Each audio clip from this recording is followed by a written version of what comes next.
Alright, what's going on, everybody? It's me, Etan Wish, and I have a very special interview today for UnderNYC.com. I'm sitting here with a multi-platinum selling performer. She's won 3 MTV awards for Best Danish Act. She also has won 8 different Danish Music Awards, which are the equivalent to the United States Grammys. And she's also won 2 Fashion Icon Awards. She's the most Googled and celebrated female artist in Denmark, receiving more airplay than anyone else this year. Thank you so much for being here. May I please introduce Medina. You're here in America, you're touring, promoting your new album, Forever, which was just released by Ultra Music. I'm quite excited about the single Fool that is going to be released now. I'm not sure about the date, but we got a few very good trap remixes and stuff like that, and I heard that the DJs really like it. People are happy. All my fans are happy. Well, I just had a show in Chicago last Saturday. I'm quite busy all the time, so I'm very much just okay. I'm gonna look a day ahead, and that's what I'll do. I'm gonna go completely nuts if I have to just look a week ahead.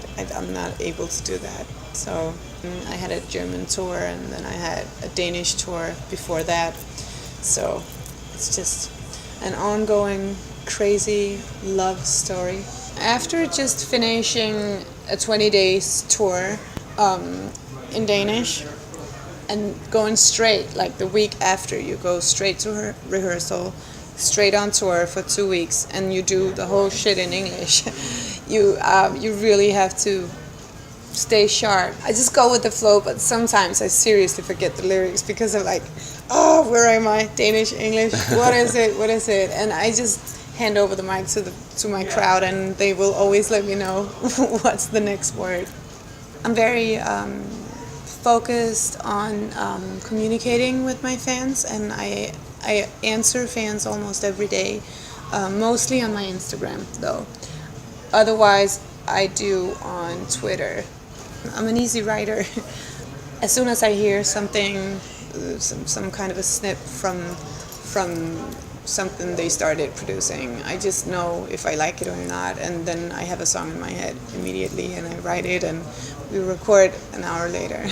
So sometimes I get stuck, of course, but it's just there. It's my life I write about, and my friends, and things I dream of, and just everything around me. I was going through a very hard time with the whole being famous thing in my country, and because I'm so addicted to what I do.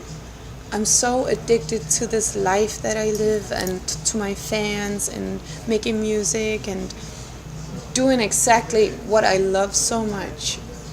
But being addicted to something, like the word addiction is, it has like this negative ring to it. And there are the good sides and the bad sides, and I'm such a sensitive person, so it was about being addicted to something that really hurts me sometimes, and it's so hurtful to read like bad comments and read like comments from seriously evil people. Like, people can be so mean because they're hiding behind their screens, and they just fire loose, and I'm too sensitive to handle it, and I still am, but I'm growing with it.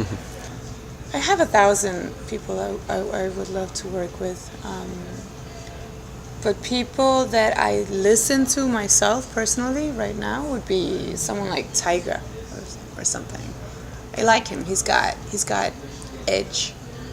I do not have a favorite country because I think where I go, my fans follow, and people are the same, and no matter where I go, like, my fans are so dedicated, and they really move me every time. So it's hard to say, because I always have a special moment with one or a couple fans each place.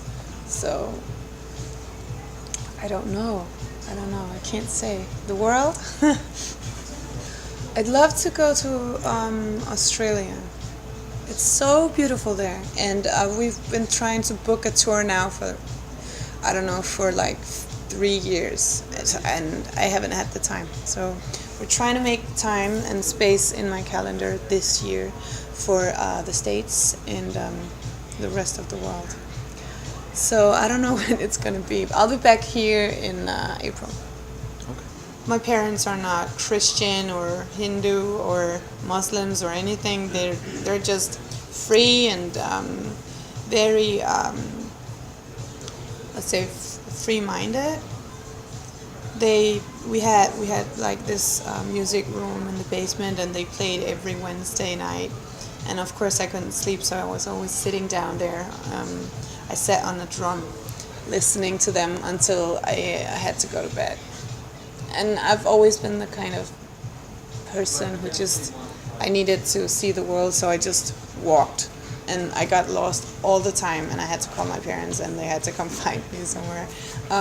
But they let me do it, which I think is a good thing. They've never worried too much about me, because I always find my way back. Growing up, we didn't have a lot of money, so I always I got a job so that I could afford the same clothes as my friends, but I could never even afford it because I don't know how they got their money. But I just bought something that looked like what they had, and I tried to sew it, and like I cut it, and I always tried to be creative to make it look like what they had. And so I guess it's been something I've always thought was interesting. And then I started once on this school, designer school, and at one point I even made money off sewing pants and dresses and stuff for my friends. I don't look up the newest trends. I just buy what I like. If I see something I like, I get it. Doesn't matter what brand it is or where it's from. I've reached 1,000 goals, but you keep on dreaming, and I don't know. I have so many things I want to do, and I'm totally living the dream right now because all doors are open. Otherwise, I will open them. So I guess I'm just taking it one step at a time, and I'll get to do everything I want to do before I die. So. And like I said, I keep dreaming, so tomorrow I might have a new dream. So it's hard to say. I'm totally doing everything I want to do right now.